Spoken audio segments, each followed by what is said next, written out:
Good morning, good afternoon, and good evening to you from wherever you are watching us from.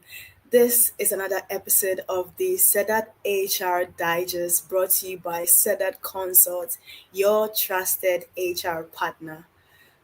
Wherever you're watching us from, just let us know in the comment section as we're about to have an insightful session on understanding mental health in the workplace. My name is Supernatural Intem and I am your host for today. Once again, this is brought to you by SEDAT Consult Limited. We are into training and development, recruitment and talent acquisition. We're into payroll, outsourcing, service and staff outsourcing. We're also into event management. Reach out to us and we will work on solutions for you. All right. Let us know in the comment section wherever you are watching us from, wherever you're connected from, as we about to get into the conversation for today. All right. So today I'm having a special guest who is going to be joining us shortly. Once again, just let us know where you are watching us from. Right. All right. So we have Dr. Paul Kumi who will be joining us shortly. I'll just read out his bio briefly and then we'll have him here as we dive into the conversation. So Dr. Paul Kumi is a medical psychologist with specialization on individual and family trauma. He is the head of clinical psychology at the University of Ghana Medical Center. His work focuses on behavioral medicine with a particular emphasis on complex PTSD. He is a clinical supervisor to postgraduate clinical interns and residents and an adjunct faculty member. He works with the Mental Exploits Group, an innovative collective that runs private mental health services. So I'm going to have Dr. Paul Kumi join us here as we get right into the conversation. Wherever you're watching us from, let us know in the comment section. We'll be glad to know you. And right, Dr. Paul Kumi.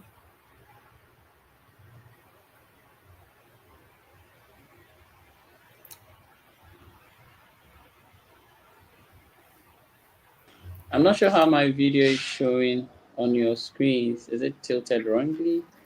Yeah, it's tilted wrongly. Okay.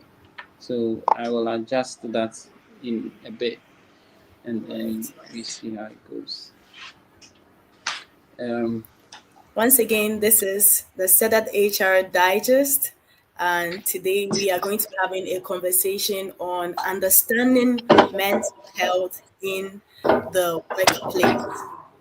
mm, And as I said earlier, this is brought to you by SEDAT Consult, your trusted HR partner. And we are into training and development, recruitment and talent acquisition. We also offer payroll outsourcing, staff and service outsourcing, compensation and benefit management. We also organize events. So anytime you require any assistance with your events, you can reach out to us. We also run a kids leadership academy. All right. So these are a few of our services. They would also be displayed on the screen with our contact details, and you can reach out to us, and we will work on solutions for you. And right. In the comment section, just let us know where you are watching us from. It's going to be an insightful conversation. I personally cannot wait to hear from Dr. Paul Kumi. okay. So just let Is us it know better in the now? comment section. Yes, Dr. Paul, this is better. Okay. Out. All Okay. right. Let's see. We also have, we would also have Vera to join us as well. All right, Dr. Paul, it's nice to see you. Nice to have you Yeah, here. good Are you afternoon. ready? Good afternoon. So we'll just go right into the conversation, but just so that everyone is on the same page, um, maybe you would probably let us know what mental health in the workplace is, how we should define it, and why it's a relevant topic now than ever. Mm. And then we go right into the conversation. Um, okay, so mental health is extremely important, especially when it comes to the workplace, because we are working with people who are using, I always say, there are people who are using their brains, right, to work. They are working from their mental faculties. And so if there's anything we should be mindful of, or we should be um mindful of, it should be the state within which their minds are working, in connection with the task that has been given them. So if mental health is absent in a workplace, we should also expect the consequence or the impact on the work overall. So for me, mental health is extremely important. I feel maybe I'm biased a bit because I'm a practitioner, but I believe that it is at the center of our productivity as professionals. Without it, there's no productivity. That's what I can say about the importance of mental health in our workplaces. All right, thank you so much for that. And I know you've had conversations with a lot of professionals. Could you share with us from your experience what are some of the biggest misconceptions that professionals still have about mental health at work?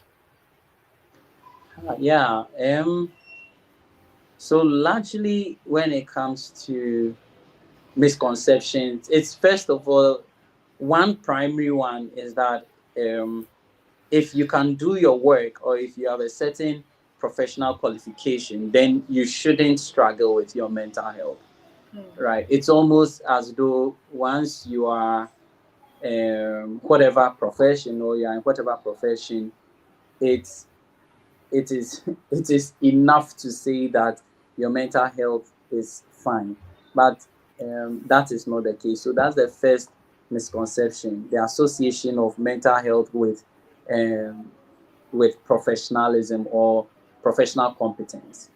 The other one is the belief that if somebody is struggling with their mental health, then they cannot be good at their job. Or if somebody has a mental health condition, or if at any point in time someone complains about they struggling with their mental health, then it also means that they cannot do the job that has been assigned to them. That's also a misconception, because um, regardless whether a person has a mental health condition which has been diagnosed, or the person, well, one is struggling at some point, it cannot be positively correlated with their their output. Let me put it that way. The third one is that there's the belief that if a person is has a diagnosed, or not diagnosed per se, but if a person ever shows any sign that they have a mental health challenge, then they cannot lead teams. Okay, so that's also a misconception. So it's almost like they need to work in isolation, and that's also a misconception. That is not the case at all. And then finally, there's the belief that top performers should not, or it's almost like a taboo for a top performer to ever have a, let me rather say it this way: top performers are immune from mental health conditions.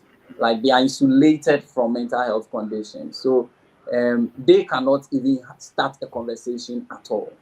And that's also a misconception. So these are a few that readily come to mind. Right. And also, how does unaddressed mental health affect productivity, or should I say decision making, or the overall organizational performance? Um, that is very that's critical. So it's almost ties into what I said earlier. The that if a person um, if a person is struggling with their mental health, we should also expect that they are in a certain frame of mind that cannot help them execute what they've been tasked to do. So think of a person's mental health as a vehicle, right? And then Right. think of their career competences as the passengers in the vehicle, right? So if the person's mental health is struggling, there's no way it can move that competence into the destination that we all Right. expect, right? Right. So that is how crucial our mental health is, and that's the extent to which it impacts our work life or our productivity. Right. Yeah, can And you ask that question again? yeah, I was asking, how does unaddressed mental health affect productivity, decision making, and overall organizational performance? Okay, great. So let me talk about the unaddressed side of it. So if um, let me quickly add that our mental health um, can actually go unaddressed for various reasons. First one is the way mental health is, you may be struggling and never really know that it's impacting you to a certain extent. That's the first one. The other one is that um, one may also be struggling and may require some level of support, and if the person does not get the support, then the mental health challenge goes unaddressed. So there's the I don't know what is going on with me one. That's one aspect of it. And then there's also the um The nobody support. nobody is supporting me um, aspect of it. And then the third one may likely be um, when there's difficulty determining exactly what is going on. So at this point, the person knows he's struggling, the support system is there, but then we don't know how to get proper help for the person. So, Okay. for example, if the person is working 8 to 5, right, and is really required, and the person needs to step out of work from time to time to go get their mental health consult. Now, stepping out of work leaves a gap, and I think that's where HR persons really have challenges with addressing mental, because it also takes time. The person needs to leave work once or twice every week to go get the help with their mental health. Then it's also, how do we get the person to be helped even while they are working, right? Right. Or so that is also, there can be support. But the third one is when we cannot bring the support, when the support cannot be accessible enough to get the person working as they should. I think that can be a big gap. Right. So these are the three areas that could go unaddressed. Now, when it comes to decision making, largely the challenge we will have is that you'd find that once a person mental health goes unaddressed, it affects their own decision making, it affects corporate decision making, and then it affects other aspects of their life in terms of their decision making. So Once mental health goes unaddressed, their decision making, should I stay in this job, should I not, is the job stressing me, um, is it worth my time, am I sacrificing my mental health because of this job? These are decisions the person needs to make. These are Right. questions that will come up. And then the corporate decision making may be, we know how this person functions, but the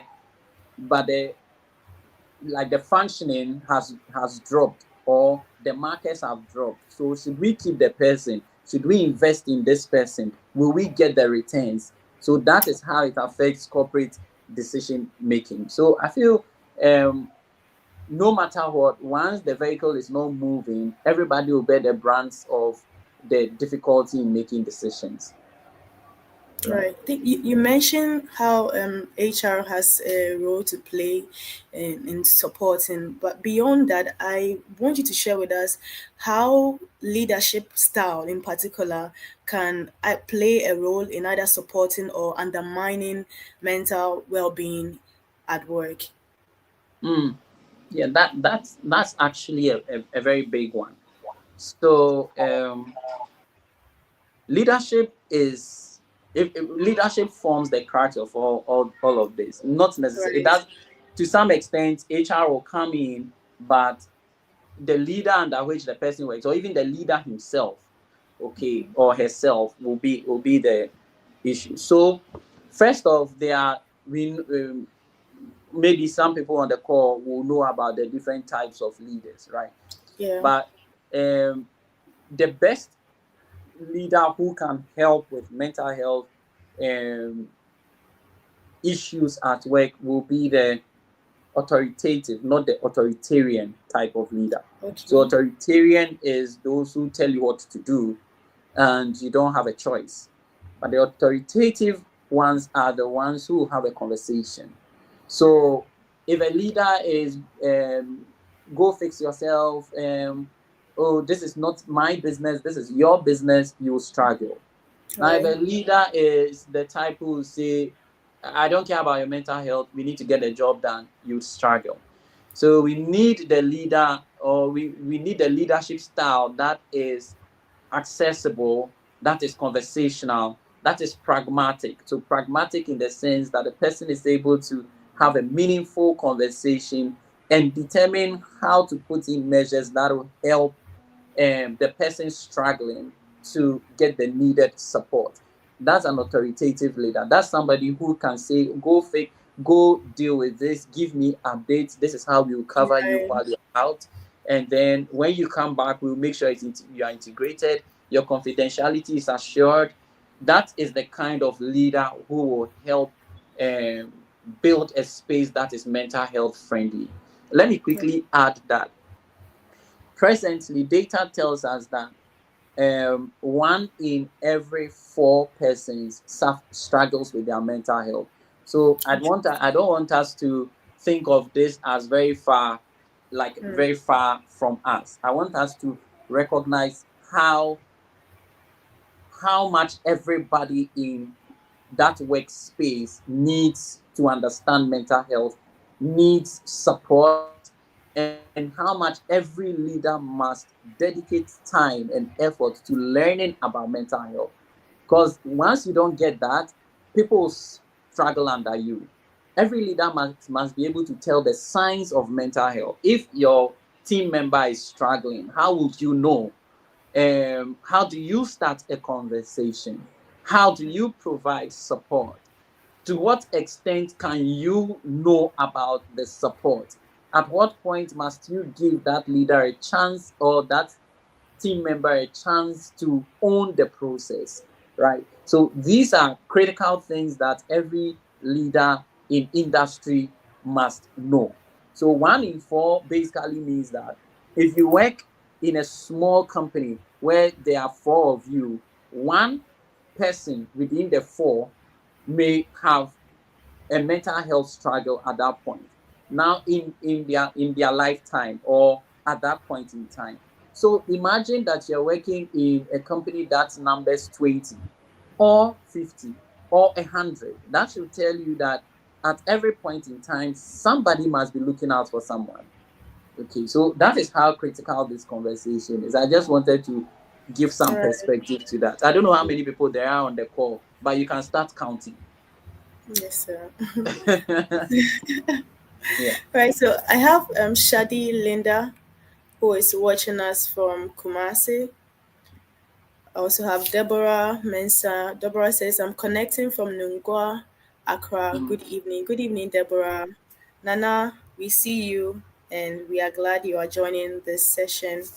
All right, so we'll just get into the remaining questions. Very insightful, Dr. Paul. Can I ask? I'm not sure if we've gotten to the HR side of things, but I have had a lot of like clashes with HR people, right? So Okay, um, maybe let me just ask this as you find your questions.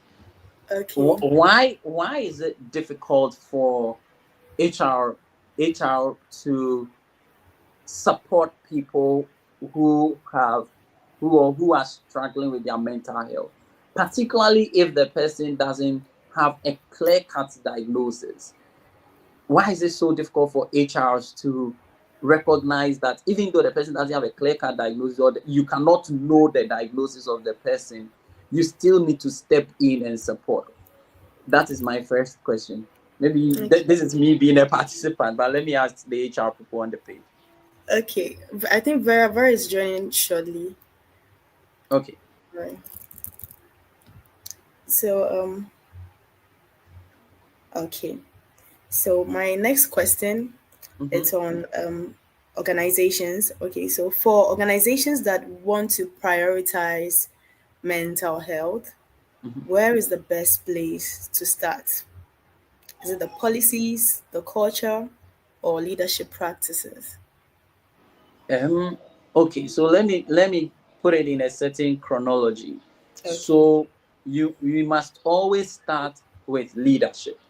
okay, So we do leadership, we do culture, and then we do policy. Okay.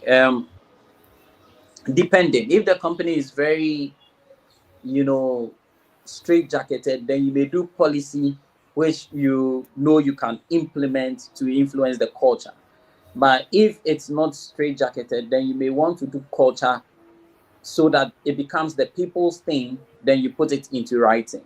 But the reason why leadership is crucial, um, or the place to start from, is that, you see, if you put a policy together and the leaders don't buy into it, it's almost it's a white elephant, basically. Now, if you have a company culture that supports these things, it takes something to build that culture, right? And that is leadership. So that's why this thing falls largely on leadership. Once the leaders buy into the idea of the impact of mental health, once the leaders recognize that if you invest 10 cities into someone's mental health, or $1 into someone's mental health, the returns on that is 40 cities or $4. Now, I'm not telling you, what I'm telling you is a fact. It's not hypothetical. Okay, this is a fact. So if we recognize that investing in mental health in itself is an will yield some returns on investment, let me put it that way, then then we can support our staff. Now, if we also realize that largely output is largely driven by the quality of mental health of the people you're working with, then we will begin to put in energy. If every leader understands this, then you find that it becomes a culture. So now we want to learn about mental health. We want to learn about how to ensure quality or optimal mental health. We would want to institute a company or a system within the outfit that helps to drive mental health. Then we can put it down as a company policy that in this company we work 4 days in a week instead of 5. The fifth day is a mental health work day. So it's purely about wellness.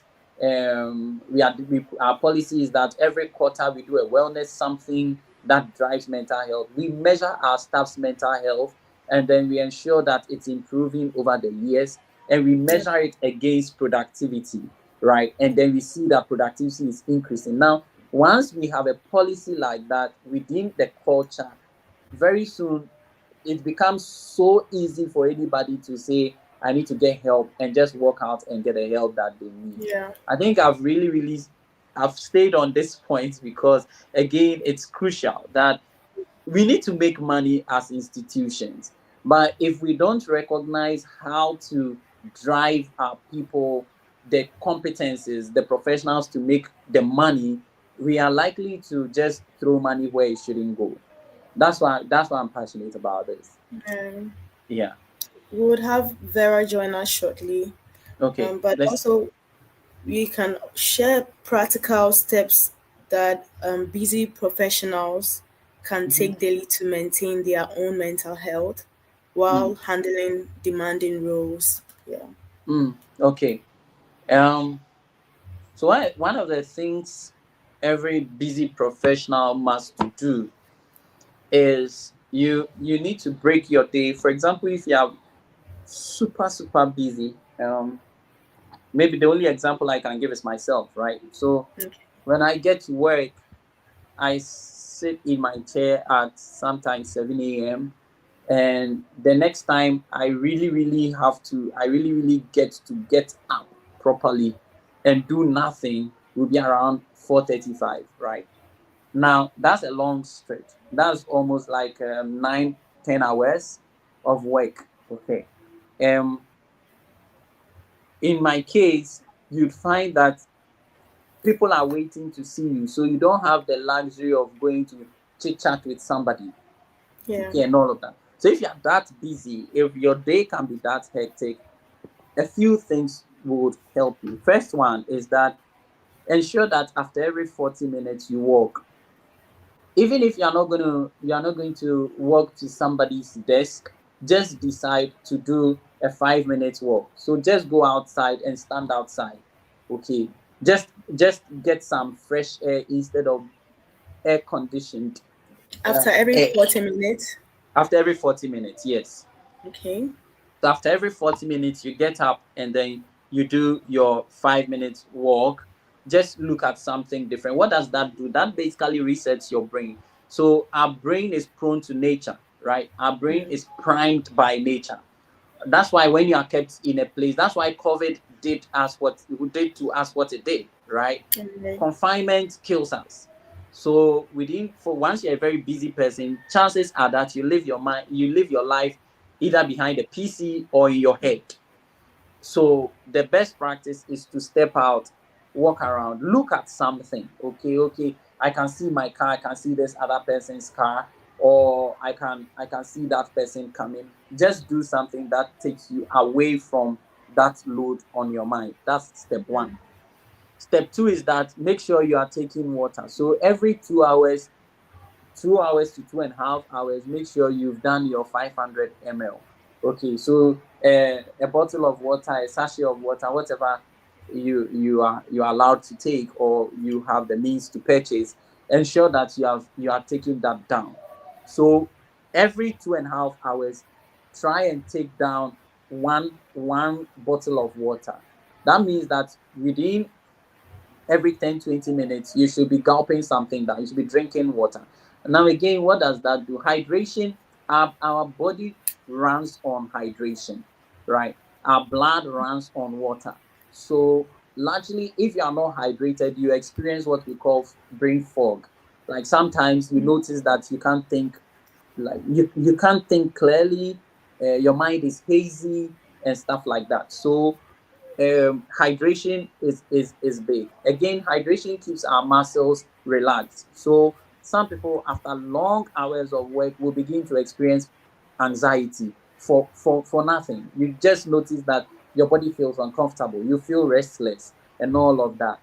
But when you stay hydrated, your muscles are typically relaxed, and so you are likely not to experience that.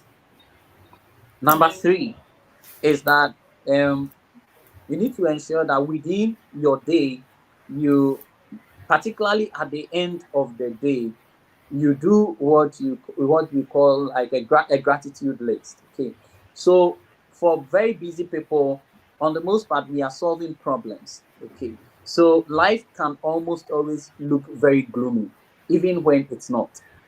Okay, so keeping a gratitude list is extremely important. That helps us to see the brighter side of life. Okay, so you had tasks to finish, the day was busy, um, you had difficult conversations with either your team members or your bosses, whatever it is.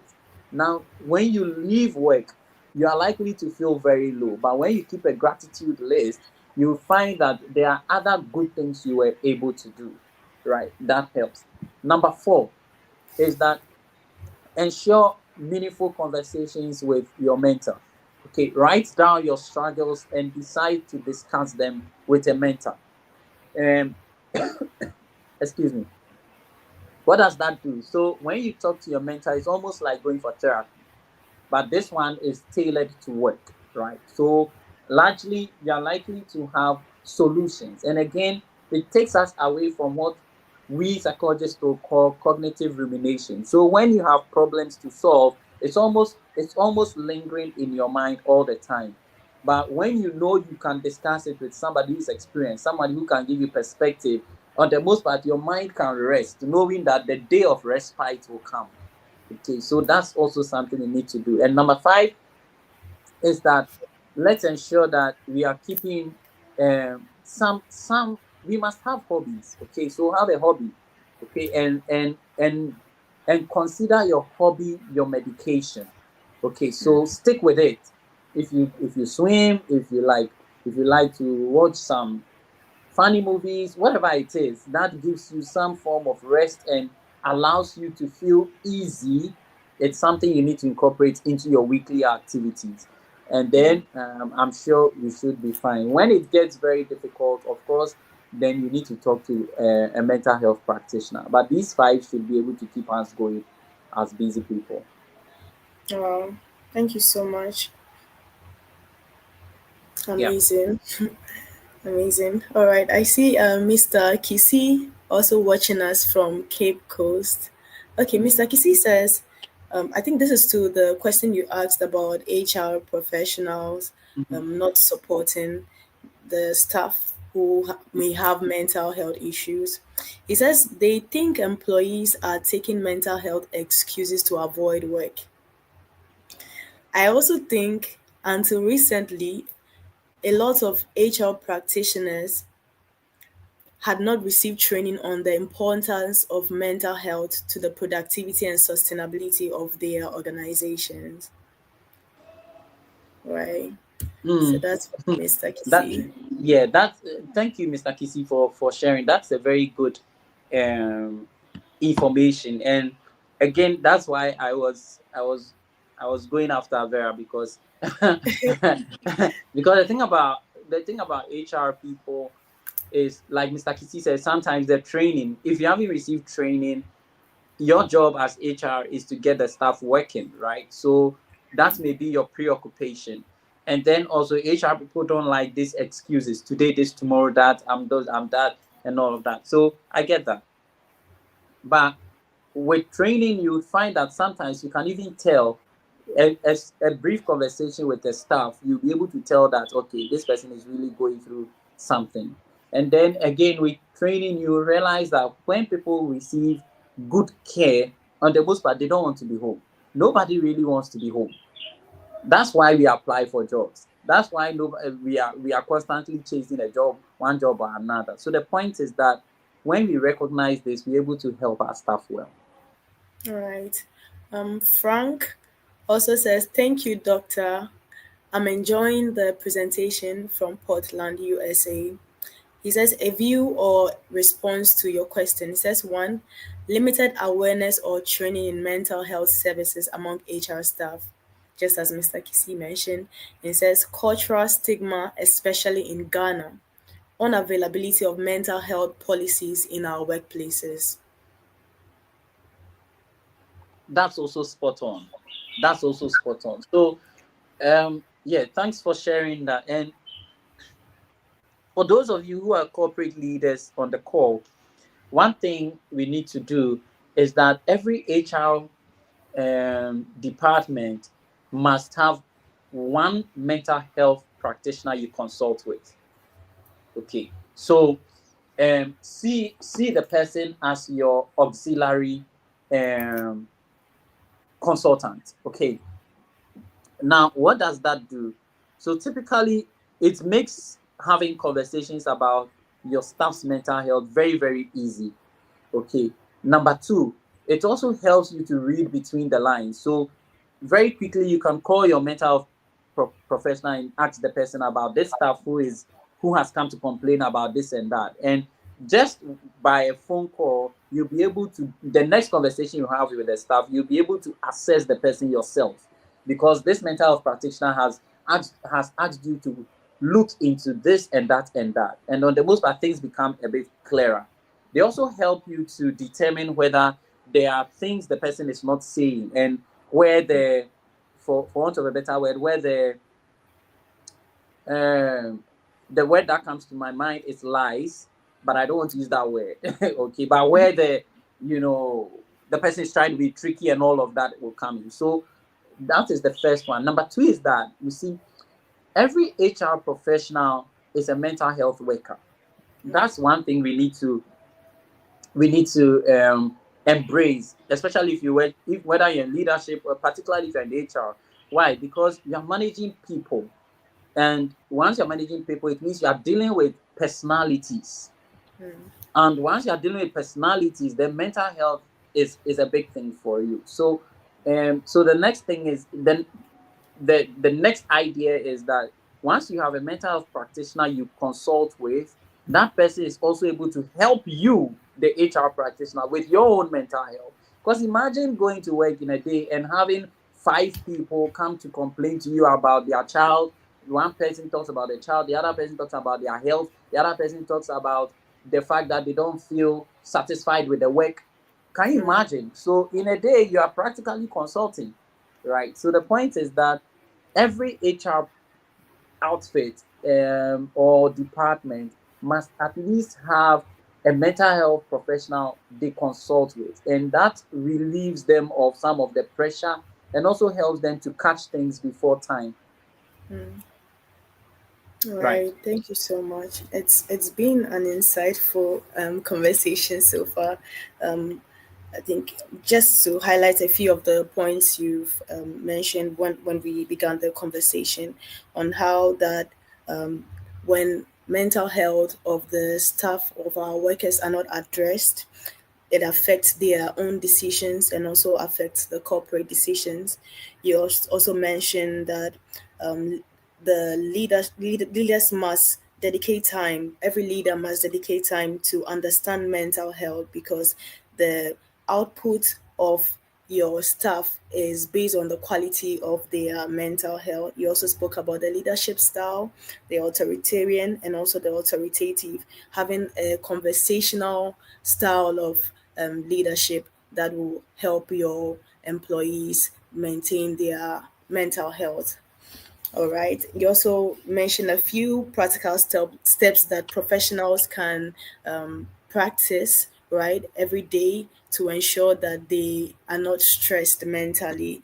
You made mention of taking a walk after every 40 minutes, to also staying hydrated and keeping a gratitude list to that will enable them to see the brighter side of life. You also mentioned having hobbies and also having a mentor, someone you can speak with, have wholesome conversations with. Right. So we are going to continue the conversation, right? A few questions and then we round up. But before that, I'll just want to make a few announcements. Once again, this is SEDAT Consult Limited, and we are bringing to you the SEDAT HR digest. We have a few upcoming trainings. We have a virtual HR data mastery training that is going to come off on the 9th of September. It's going to be from 9 a.m. to 4 p.m. The details will be displayed on the screen.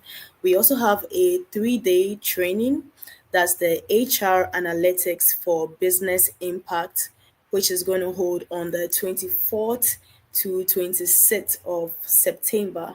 And we have a conference that is coming up in the month of October. That's 30th October, the SEDAT HR Conference 2025, Kumasi Edition. This year's edition, the theme is HR for Sustainable Growth, aligning strategy with business success. So you're going to have the details of these training and then the conference displayed on the screen, and make sure you register to secure your slot. Thank you once again for joining us. We are so glad to have you join us for today's conversation, understanding mental health in the workplace. Right, so Dr. Paul, we are wrapping up very Yeah. shortly. Okay. All right, so my next question to you is, how should organizations measure success when it comes to mental health initiatives? Mm. And what are the ROI of investing in workplace mental health initiatives? Okay. That's a good one. So, how do you measure mental health? So we may have to look at it from a few matrices. The first one you may want to consider absenteeism, right? How often do you have your staff not show up at work and not necessarily give any reasons? That's the first one. The other one is that how often do you have your team leaders mention that some staff within the team show up that but they really don't give up their best, or they are not really working? All right. And then the third one is how often do you find people leave your company? How often do you find, particularly if they leave on the wrong note? So someone just tenders in a resignation and vanishes, or somebody just vanishes without any resignation. How often do you have those things happening? That should give you an impression um, of what is going on in terms of your success rate. Again, the opposite is also true. How often do you have your staff stay on the job and express excitement about the job? Okay. And then also, how long are you able to keep your best staff? Okay, right. You should, once you're able to measure that should give you an impression of how mental health is impacting the success of your company. Again, when it comes to returns on investment, so there's a simple calculation you want to do. Um, you every company definitely knows its annual returns, right? Um, and then every company knows how much every staff is paid. So in terms of their monetary worth, at the end of the salary, right? Now we should be able to measure the profit of the company against how much each staff is worth. Once you notice that the profit is increasing and you can sustain this number of staff even with an increase in their salary by 20%, 30%, that should tell you the returns on investment. Okay, so even if you are not paying the staff, ask yourself that if I should shift every staff's salary by 30% or 40%, can I sustain it with this level of what's it called, productivity or returns? That should let you know how much returns you are making because of the investment in mental health. Right. And we are wrapping up, very unfortunately, but it has been a really insightful session with you, Dr. Paul. All right, so if you had to leave our audience with one call to action on mental health at work, what would it be? Huh. Um, so it is that we need to consider mental health as a shared responsibility. Right. That's the first one. The second one is that we should also consider it as a strategic priority. Hmm. Okay. And then the third one is that it must always come first. Um, yeah, I'm not sure if I should speak to that, but largely, if you see it as a You strategic should speak to action, that. Yeah. yeah, if you see it as companies go and strategize, right? If you see it as one of your key strategic things, you will invest in it, and when you invest in it, you would expect the returns. Now, the Hmm. truth is that if you're hiring the right people, that is almost the single most important investment you could ever do in investment you could ever make into these people, right? Because on that you can train them, on that you can build leaders, on that you can have a succession plan, on that you can trust that you the company leaders can go rest and others can do the job seamlessly, right? Right. So it's a strategic thing every company leader or industry leader must consider. And then it's a shared responsibility because one person cannot carry, HR alone cannot carry it. Everybody must come on board because we may have lower level leaders, middle level leaders, and top executive. Whatever it is, one person will drive another. And sometimes, let me quickly add that sometimes people never have mental health challenges until they join a company. So there are times that the company is what or the environment, the person, the how do I put it? The person leading the team, some team members may be the ones driving towards the wrong place the mental health of others. So if it's a shared responsibility, we can protect each other, we can support each other, and then we can be sure that everybody gets to go home even more sound than they joined the company. So I think that is what I would like to share. It should be at the forefront of all the conversations. All right. Thank you Right. so much. So Vera is ready to join us. Okay. So we'll have Vera join us, and we have just a few minutes to wrap up. Right. I think before Vera speaks, she put something in the comment space that I would want to speak to. Okay. Um, because we were talking about excuse me, the the whole idea of the support from HR. And she HR. mentioned that in the chat space that now quite a number of people are putting together employee assistance programs within the industry, right, or within the company. So I think that's a good one to mention that every company, it will be good for everyone to also embrace EAPs so that that aspect of the staff's health is also taken care of. Right. That's what I wanted to say about that. Okay. Vera. Okay, I think she's probably having some network issues. Vera, I don't know if you are trying to speak. Your mic might be muted. We cannot hear you. I think your microphone is muted.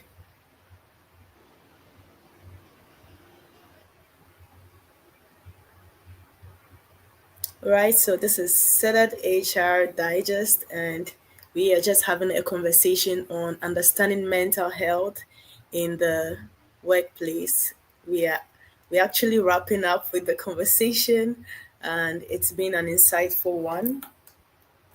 The SEDAT HR Digest brought to you every Sunday at 4 p.m. by SEDAT Consult Limited. Right, so I'm getting a feedback. All right, so Vera is still facing network issues. I think we have another comment from Frank.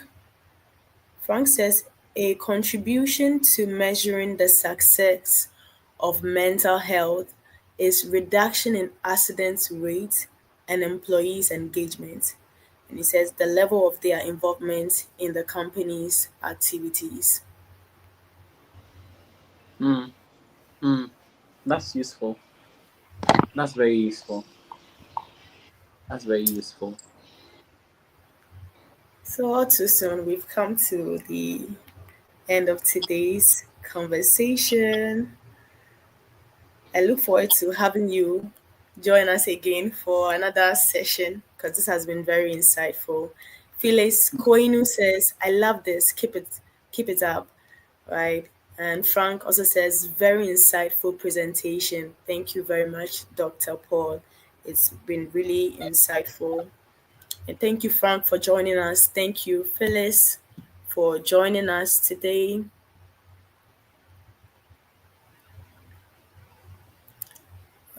Thank you. Thank you, Nana Opoku. Thank you, Mr. Michael Kisi. Thank you, Deborah Mensah. Thank you, Shadi, Linda. Right. We have Vera now. Could you speak so we know if we could hear you? Okay. I think Vera's network is Can you unstable. hear me now? Okay, we can hear you, Vera. Okay, good. So I think that I'll keep my camera off to aid Okay. my connectivity. Yeah. Okay. Dr. Paul, can you hear us? Yes, I can hear you clearly. Okay. All right. Right. So I think, Dr. Paul, you can take your second question, then Vera Okay. would give her feedback to the. Okay. Would you read it to me? You mentioned that you had another question for Vera. Oh no. No. Okay. Okay. Yes. So Vera, would you want to say anything to the audience as we wrap up today's session? Right.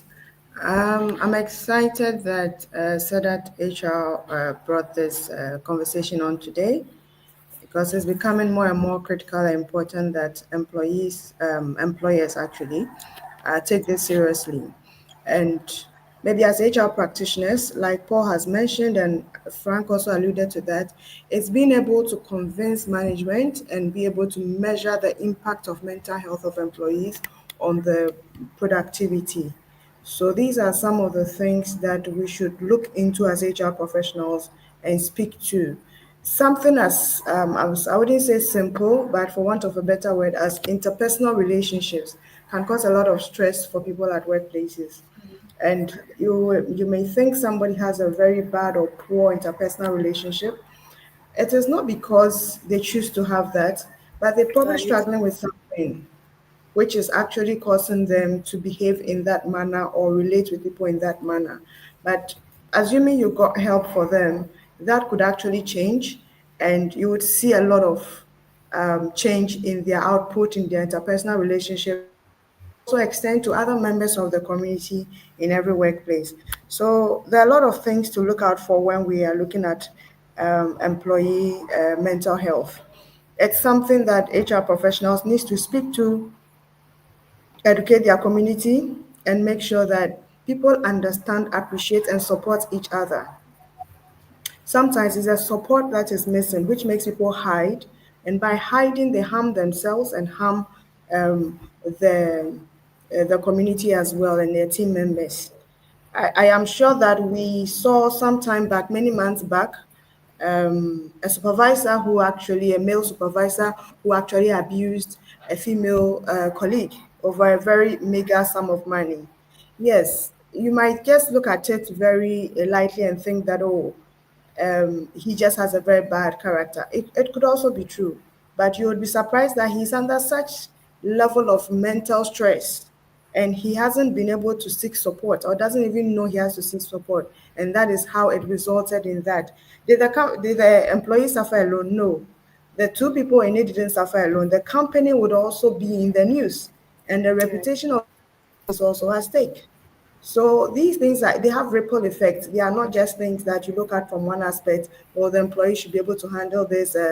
You don't need to come in. You will need to come in. And some of these mental health issues are not even work related. They might be from home, but as long as the employee has it, it's going to impact on their productivity. Right. Not to talk too much, so I'll leave it there.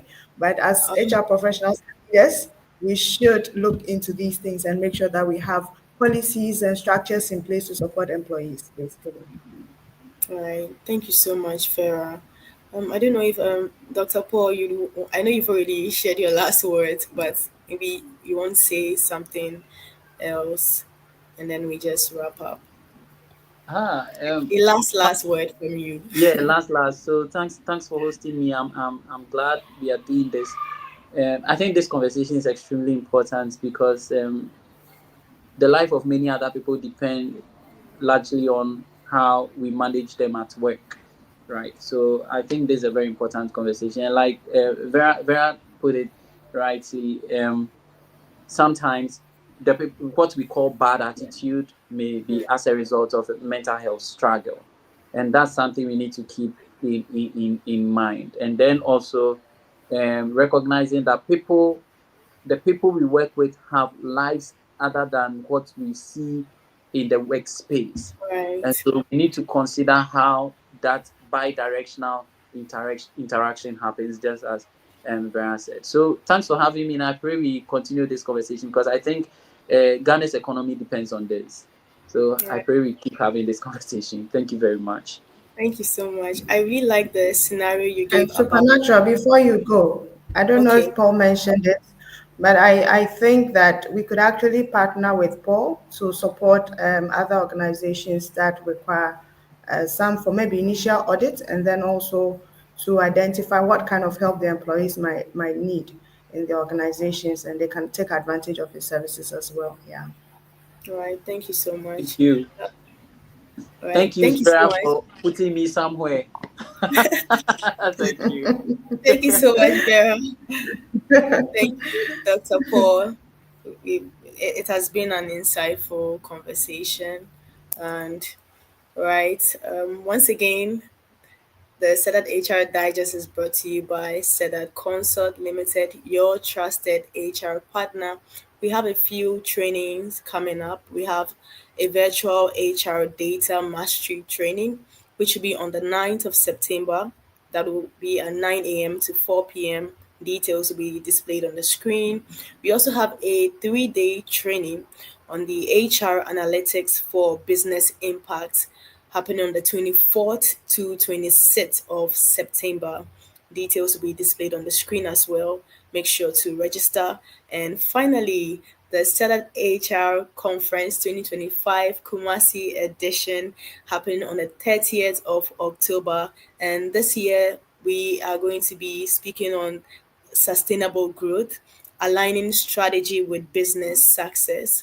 You don't want to miss this conference, so make sure you register to secure your slot. Right. Thank you so much for joining today's session, and we look forward to having you join us in our next episode. But make sure you still share the link to have others get to have the insight that we have had today. Thank you so much for joining us. See you on our next episode. This is SEDAT Digest, and we look forward to having you next Sunday at 4 p.m.